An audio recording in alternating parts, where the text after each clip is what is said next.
Morning po mga ka-warrior, no? Ganito po ang ginagawa ng papa ko tuwing umaga. Kapag wala po siyang salang sa dialysis, nagbibisikleta po siya.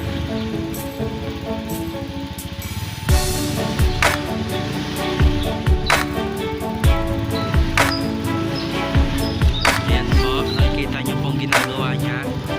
Ganyan pong ginagawa niya tuwing umaga. Para po ma-exercise po ang kanyang katawan, nagbibisikleta po siya. Ayan po.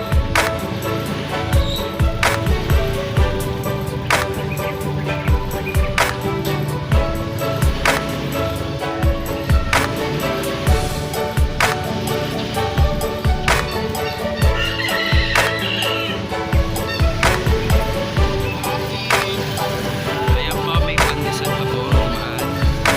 Ayan, kasi ayan po.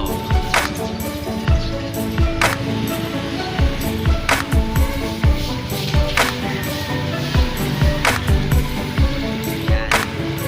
Kita niyo naman po kung anong ginagawa ni Papa.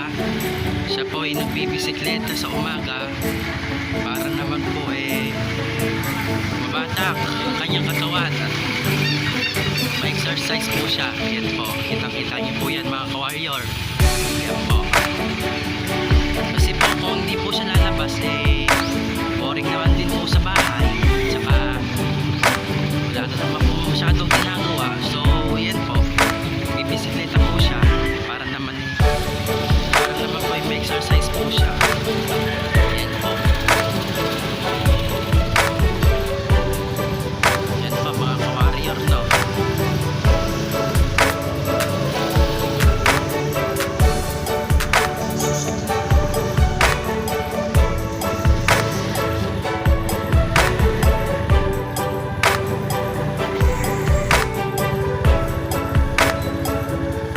Ayan guys, nakikita niyo po, pauwi na po kami ni Papa dahil anong oras na rin po, papahinga na din po siya. Ayan po, ayan, ayan po siya. Ayan,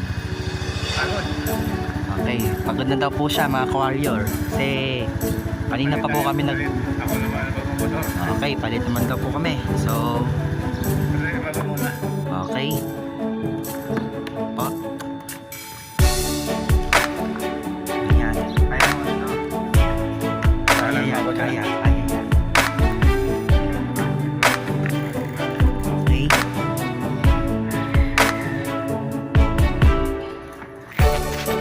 Mamotor naman siya mga ka-warrior. Ako naman bibisikleta. Ayan po.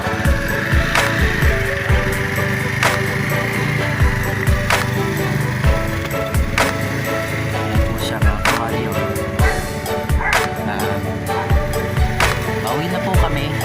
Nag-ikot-ikot lang po kami dito. Kasi naman boring sa bahay. Kaya ayan po. Ayan po mga ka-warrior. Kitang-kita nyo naman po.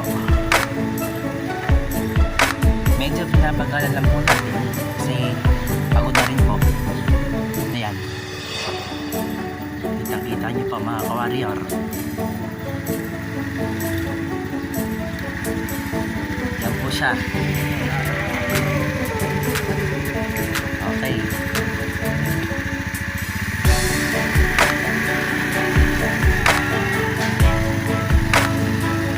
Mga ka-warrior, pagod na rin naman po si Papa. Kaya